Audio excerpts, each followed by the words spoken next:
Story 1. I was assigned to supervise a clinical trial. It went horribly wrong. I always advise those looking to do clinical trials for money to reconsider if they have other options. They don't pay well for what you have to go through, and the side effects can be killer. Usually, whatever we're testing gives patients a headache or mild nausea, but occasionally, it can get worse than that. Nothing I've ever seen in my few years of monitoring trials was ever as bad as what happened last week, though. In fairness, I did try to warn them. Every single board meeting, I'd bring up how we needed to stop cutting costs on lab rat testing and development. The higher-ups always had an ego, though.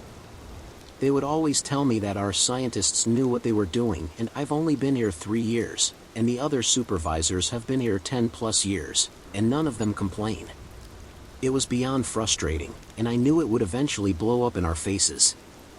I didn't think that it would be something of this magnitude, though. It started last Monday. We were beginning the clinical trials of a new heart disease drug called Albucil. It was to be advertised as a breakthrough in the treatment of the disease, notably having noticeable effects on the body within just a few days. That's pretty fast for any drug to kick in, and I was admittedly curious to see if it would hold true. To my knowledge, it had only had one round of testing prior, and this was the first bout of human tests. The results of the rat tests were classified to us supervisors, which was standard procedure, so I didn't think anything of it at the time. It was quite a varied group of subjects. The ages ranged from 12 to 80, and the severity of cases ranged from early signs of the disease to people with not long left to live. Every single one of them was there with the same goal, though to advance treatment for the one burden they all shared. It was a sentiment that I could get behind, and one that summarized why I chose to be a clinical trial supervisor. This specific trial would be a week long.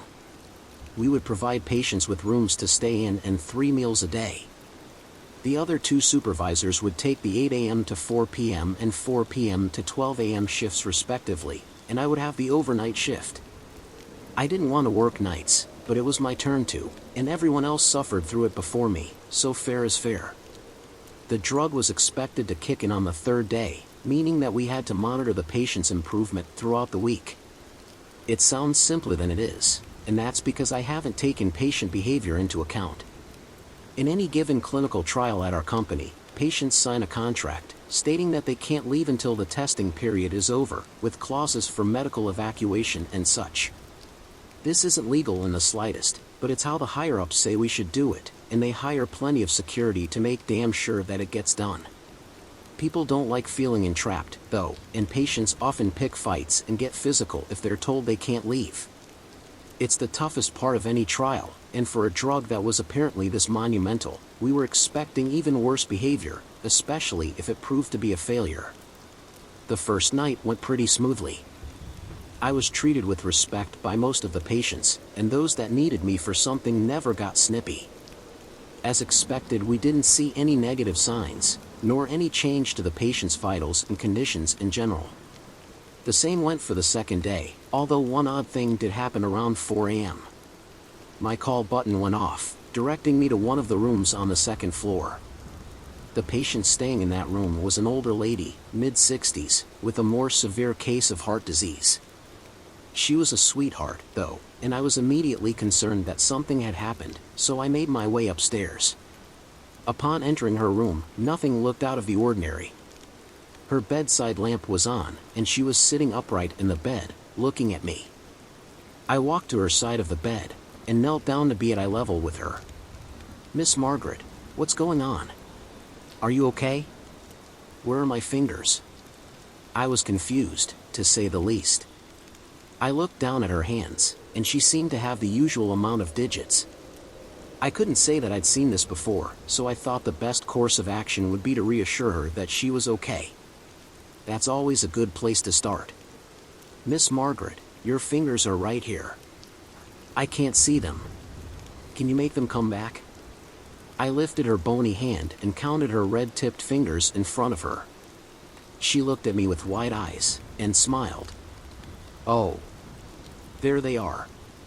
Thank you, dear." I was unsettled, and immediately racked my brain to figure out what could be going on. Was she hallucinating? Quite possibly. I've seen it before, though not to the extent that one thinks that they're missing body parts. Could this be some sort of undiagnosed issue completely unrelated to Albacil? Also possible. I decided that I'd consult with the other supervisors when I saw them again, and put it into my report. As long as she wasn't in any present danger, there was nothing I could do for her. I didn't start to panic until the next day. Throughout the night, I got 16 calls. There were 30 total patients under our watch, so over half of them were experiencing negative effects from the drug. That isn't the unsettling part, though. What scared me was that every call was the same. I would walk into the room, and nothing would seem out of the ordinary, except the patient would be panicking. Toes, fingers, tongues, every patient claimed that something different was missing. Of course, nothing was actually gone, but it seemed that they'd actually lost all sensation in those areas.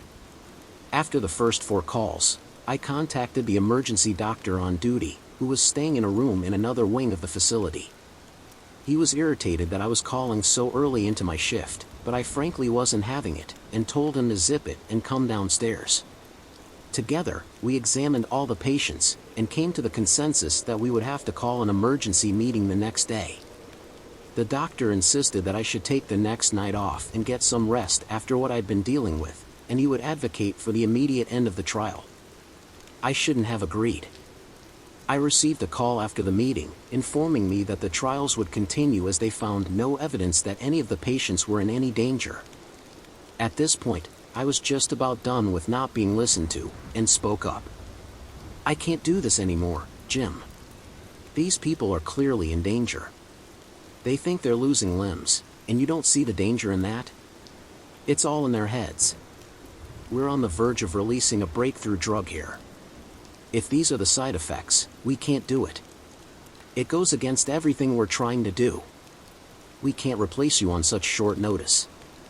You're going to stay, or I'm going to make sure you never work in this field again. This discussion is over." My phone clicked, and I was furious. I couldn't afford to be blacklisted from work, but I wasn't willing to watch people suffer to keep my job. I decided that I would return to work, but every time something bad happened, I would call the emergency doctor. If I couldn't stop the tests, I could at least keep a close eye on the patients. The next night was when everything finally collapsed. Every single person had some sort of problem. One man dragged himself through the hall with just his arms, screaming that his legs were missing. Another had to be restrained because he kept bashing his head into the concrete floor, claiming that his ears and eyes had vanished. The worst part, though, was the things that all of them said. They all claimed that something was coming to take them away, piece by piece. Something who'd been appearing in their sleep for days, taunting them as they laid there helplessly. I had to call the local police department and beg them to send officers over to the building to help me, struggling not to cry as I did so. What could this drug be doing to these people that they were having this violent of a reaction? It had to be the medication. It was the only common denominator. When the police arrived, they didn't help me. As I walked down the hall to open the door for them, everything behind the door suddenly went dark. I picked up the pace and tried pulling the door open, but it wouldn't budge. As I desperately knocked on it, shouting for a response, a calm but stern voice responded to me. It was the police chief, who informed me that the building had been ordered into quarantine. Hearing this, I backed up from the door, and barely heard another word that he said. Something was seriously wrong, as I already knew, but it was apparently to the scale that they didn't want anyone leaving. I was under strict orders to stay behind the desk and wait until medical professionals arrived. I was perfectly fine with that. After all, I felt like I was gonna vomit, and I'd rather be close to a trash can. But it wasn't easy to stay put. The screaming coming from the rooms only got louder as I obsessively checked the clock. The pounding on the walls and doors was feverish, like someone was trying to escape a fire. But then it stopped. It all went quiet, and I looked up from my hands in shock, with tears streaming down my face. And that's when my call button went off. The call was coming from the outside buzzer, so I figured that the hazmat team was there. I answered it, and waited to hear someone talk. "Hello?" There was nothing but the sound of breathing. Hello? I've arrived. The sentence itself wasn't inherently creepy, but I still felt sick. It wasn't the voice of the police chief, or of someone that I recognized at all. I cleared my throat, and responded in an admittedly shaky voice. Who is this? I am going to enter. After hearing that, I clicked the receiver off.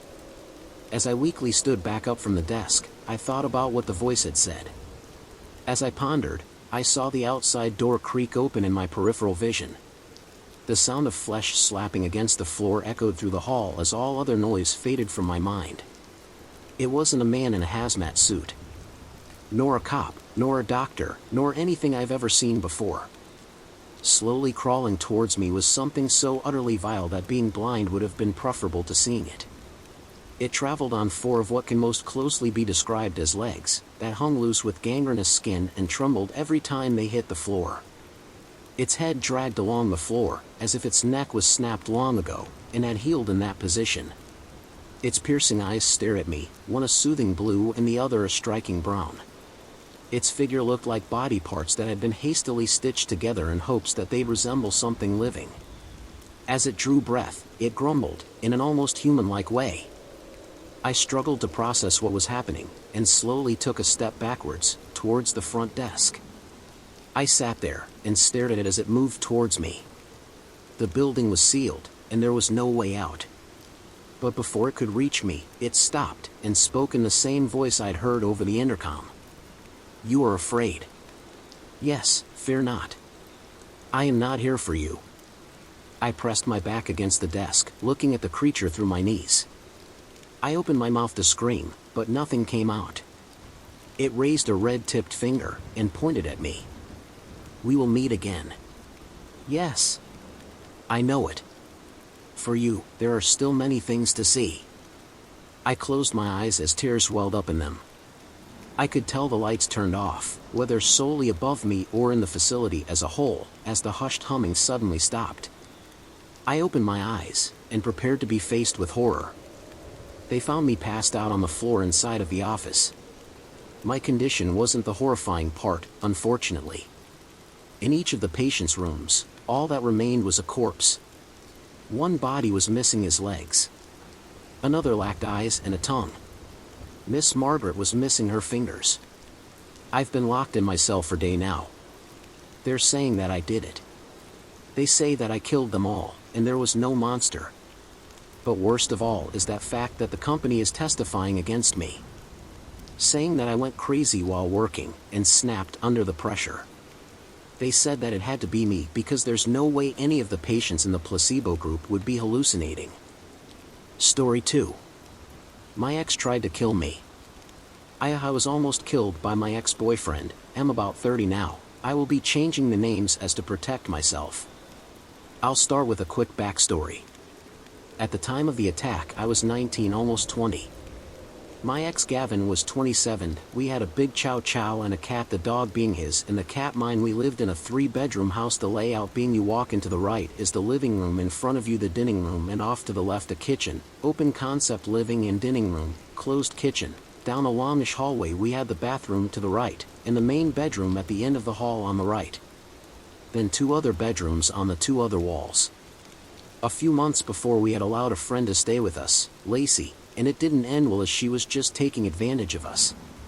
The week leading up to the attack, Gavin had just gotten back from a work trip which I believe was about 3 to 4 weeks away from home. The week he was back he was completely out of it, not being able to complete a thought. I'd ask or tell him something and less than 5 minutes later he'd completely forget or just not have heard me, just off in some other world almost. One day I was very frustrated with this as I'd ask for help with chores or for him to take the garbage out only to be ignored. One day he said that if it continues that he wanted me to slap him. We'd gone out for dinner with his mom 2 days prior to the attack and she was obviously very worried about him as there was clearly something wrong. At the time the only mental disorder he had or was aware of was OCD. In which I am now even more convinced that that is not what he had by any means. The day of the attack we'd just gotten back from grabbing some takeout and were sitting on the couch in the living room. I'd been painting my nails and he playing Mario Kart. He looked over at me and said, "Lacey put a curse on my family." I was dealing with my own really poor mental health at the time, so wasn't really in a space where I could be forcing on his. I have BPD. I wasn't sure what to do, so I suggested he just hop in a cold shower, as it helped him earlier in the week to just reset a bit. He walked into the bathroom and was muttering to himself, and it just felt so off. I don't know how to describe it. I didn't feel safe. I walked over and asked if I could call his mom for him, maybe invite her over for supper, kind of beating around the bush that I wanted her to come help him. He looked at me and just started yelling that all he needed was me. I walked out and started for the living room. As I was calling his mom, he came out of the bathroom naked and started yelling at Ollie, the dog, to discipline me and attack me. Mind you, he was trained as my guard dog. At this point, I believe his mom had answered the phone and heard what was happening. He started to call me Lacey, and then I needed to pay for what I did. I ran into the bedroom with my phone, his mom still on the line. He kicked down the door and smashed my head into our mirrored closest doors and threw my phone to the ground. He was screaming that he was going to kill me. I scrambled out the bedroom door trying to get to the front door. As I was passing the kitchen, he got a hold of me and wrapped his arms around my throat, again saying he was going to kill me. I remember looking over to the table and seeing my cat Sterling all puffed up. I have never seen him so scared. I was fighting not to go unconscious. I couldn't breathe. I clawed at him, just trying to get his arms off of my throat. I remember starting to see black specks in my vision and thinking, I am going to die. What is he going to do with my body? He asked me I knew what it was like to be raped. This is the part where I'm not sure if he was actually out of his mind, as I had been raped before and it was a year that month. I was very open about how that had been affecting me. He threw me to ground and put his foot over my head as if to stomp on it. This was the only time I had seen his eyes throughout the attack, and they were almost lifeless, his pupils so dilated, you could barely see the iris. He was yelling over and over again, "Admit it, Lacey. You know what you did, admit it." I just started apologizing, doing and saying anything I could to make him happy. This seemed to work as I got the opportunity to scramble to my feet and race out the door. I just wish I'd left the screen door open. I ran from house to house in nothing but shorts and sweater in February in one of the coldest provinces in Canada.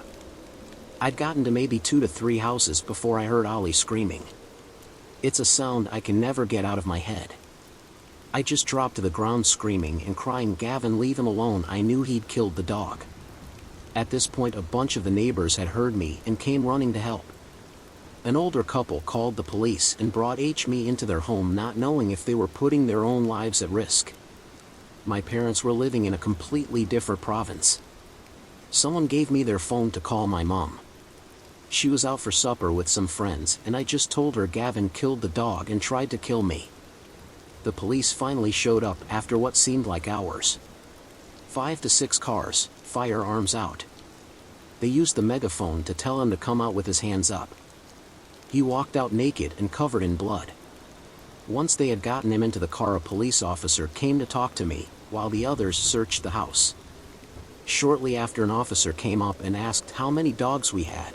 I told him 1 and a cat. I asked if Ollie was still alive, and they told me he was dead in the bathtub. Gavin had killed him in the living room, then brought him the bathroom, filled up the tub, and put Ollie's body in it. I had asked about the cat, and they said they couldn't find him just yet. I was sure he had killed my sweet boy too. Sterling was the only thing I could think about. I went into a panic and was no longer able to give them any more information, as I was basically in tunnel vision. "Where's my cat? I want my cat. Find my cat." The officers asked if there was any treats they could use to coax him out and where his hiding spots were. They ended up finding Sterling alive but scared, and they couldn't get to him as he was too scared and attacking the officers.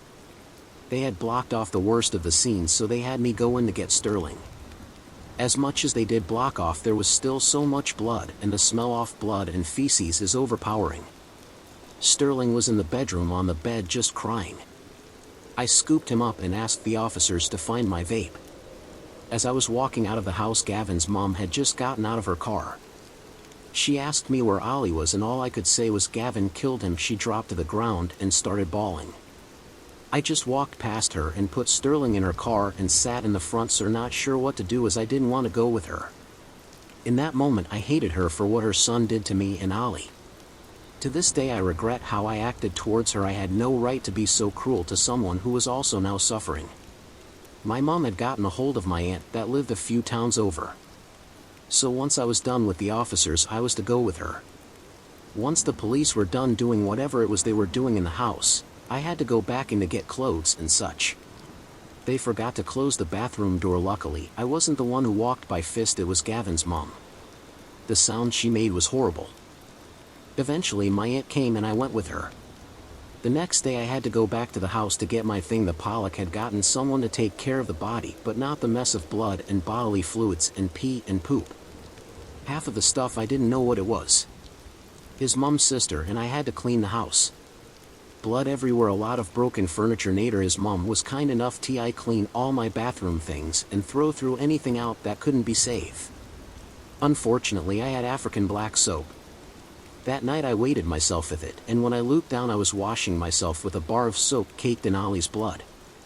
2 weeks later Sterling and I were on a plane to my mom. The court case took 2 years and I only later found out he had gone and loaded our guns. For the longest time I didn't want to know how he killed Ollie, but when going through the evidence, an officer mentions a baseball bat.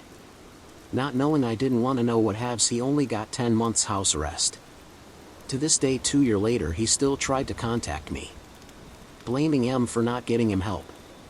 I think the worst part is I do partly blame myself, not just for not knowing to get him help, but also for not leaving the door open for the animals, for bringing the baseball bat into the house weeks prior because I was too lazy to walk it to the shed. Thank you for reading, and I hope maybe I can find some to relate to so I don't feel so alone in my experience. I know that's horrible to say, but it's just hard to speak to anyone about it that hasn't been through something somewhat similar. Any advice or comment are welcome. Again, thank you for taking the time to read. I know it was long and somewhat choppy. My memory of that day is both a blur and also like I'm reliving it. Let's never meet again, Gavin. Story 3. A guy I used to work with really wanted to take me hunting. I work at a big retail store as a self-checkout host.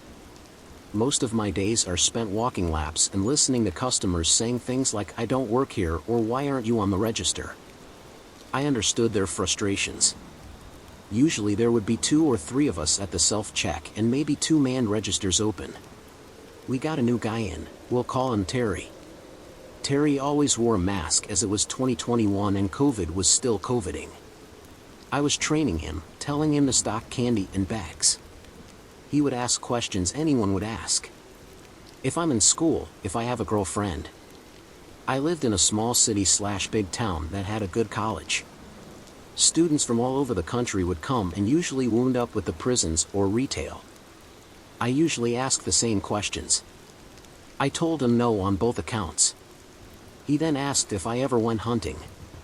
We had a lot of woods and a big forest around the town. No, I don't like guns. He said he'd have to take me one day. A few days go by and he's over on my side again. He asked if I have family in town, and if they didn't, do they live close? I live 3 doors down from my mom. He starts talking about hunting again.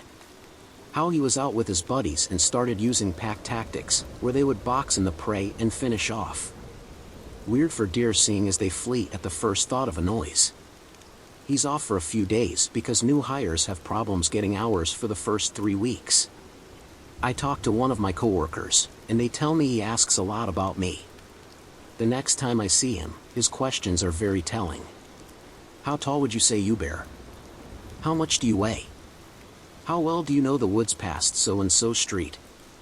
I'm a big guy at 6 feet and 300 pounds, and when he brought up hunting again, a creepy thought would send a chill down my spine. Come on, man. You'd like just some good old boys, shooting the shit, late at night, in the middle of the woods. Then the real fun starts right before dawn. They won't know what hit them. The mask hid most of his face, but I could see it rise when he smiled. I don't know why he thought that would be a great way to convince someone. Other than feeling like they were about to hunt me, it sounded like I would have been bored AF before. I must have made a face or something because he turned and walked away quick. I told a couple of co-workers about it, but that was his last day. I never saw him again, and I hope that we never meet again. Story 4. My earliest memory of a nightmare turned out to be a real event. First-time poster and long-time reader. So the title sounds like a no-sleep story, and that's the first thing I thought when I first found this out about 2 months ago. I've been busy dealing with the wake of a family tragedy since then, but now that things are returning to the new normal, I figure it's a good time to share. I'm sorry in advance for any formatting issues. I'm on my phone. Buckle in, this is a long one. First I'll describe the nightmare. It's a very short dream, and like I said, it's a very clear memory just because of how scary it was. I was about 4 or 5 years old, perhaps 6 at most, and my twin brother and I had a bunk bed in a room at the furthest end of the house we grew up in. The nightmare had me in my bed looking out the window to see a red sky, the kind it gets in the early dawn hours before sunrise, but light still colors the sky. The next and only other thing I remember in this nightmare is that a man with crazy blue-colored eyes and a bald head appears at the window and stares right at me. The nightmare ends there, but I remember just how much I screamed and screamed about it. I don't know where my brother was at the time when I woke up screaming, and the only thing I can remember from when I woke up was having my mom come and get me and calm me down as she took me to her bedroom down the hall. I only remember that so well because I wondered where my dad was at the time. Fast forward to this May, and my father is in the hospital in the country he lives in, Colombia, and my twin brother and our older sister are staying in a hotel about a 5-minute walk away from the hospital he's staying in the ICU at. One night, after a long day of being there for Dad and for the extended family, my siblings and I return to the hotel and sit together to have a couple of beers and try to relax after all of that. We start discussing things, just trying to unwind, but somehow the discussion of nightmares and dreams come up and I bring up the above story. Without missing a beat, my sister straight up explains that had really happened, that some guy really did look through my window, and that she remembers the whole thing. My sister, who is 5 years older than my brother and I, so this would make her 9 to 10 years old, had her bedroom adjacent to the bedroom my brother and I shared. Her room faced our front lawn and street, while our room faced the neighbor's house and their driveway with a very low fence between the two houses. While she didn't get into too much detail about the days before this nightmare/event, she said that she had been followed by a bald man in a truck as she rode her bike home with some friends a couple of times before. The day immediately before this nightmare was no different, but the man this time actually drove right past the house. At the time she was latchkey kid, since my brother and I had to go to a special school about 45 minutes away from our hometown for a speech impediment that many twins have, and my mom had to pick us up rather than be home for my sister after school, but she was never home alone for more than an hour. That afternoon and evening was pretty normal as she remembers it. My dad came home from his job. He worked as a part-time cop and worked in a local hardware store, and we all had dinner, did homework, played and did usual family things before bed. That night, around 12 to 1 a.m., this bald-headed dude had parked down the street at a small industrial park and walked up to our house and tried to get in through my sister's window, which woke her up and she screamed when she saw the man nearly opening the window as it wasn't locked. My dad stormed in and tried to shove the guy out, or tried to hit him with the nightstick he had. My sister doesn't remember exactly, and this caused the guy to run off, but only for a short time, as he came back a moment later to try and get into the window in my room. He tried opening the window, but it was locked because my mom didn't want my brother and I to open it because our bed was right up against it. My sister said I screamed as loud as I could, and my mom went in to get my brother and I, while my dad tried to go after him by running out the front door to chase him, but to no avail as the guy hauled ass right through our backyard. The way our backyard was situated had it backed up right against a small rail yard that is a part of the aforementioned small industrial park down the street from us. Between our small neighborhood and that rail yard was a good amount of very dense trees that always made the backyards very, very dark, so my dad didn't want to get attacked by him there, so instead he went back inside to our house, called the police, then our elderly neighbor to make sure they were okay while our mom took care of us kids. That is all my sister could remember from that night herself, as this was a very long time ago. Neither of us could recall anything else after that either, and the story just sort of stops right there. My father sadly passed away in hospital, so we aren't able to ask him, and given all of that, none of us have thought to ask our mom yet, but maybe I will ask her soon. But for now, to the bald-headed creep who tried to do God knows what to my family, let's not meet. TLDR is that my earliest memory of a nightmare turned out to be a real break-in by some creep who was after my sister.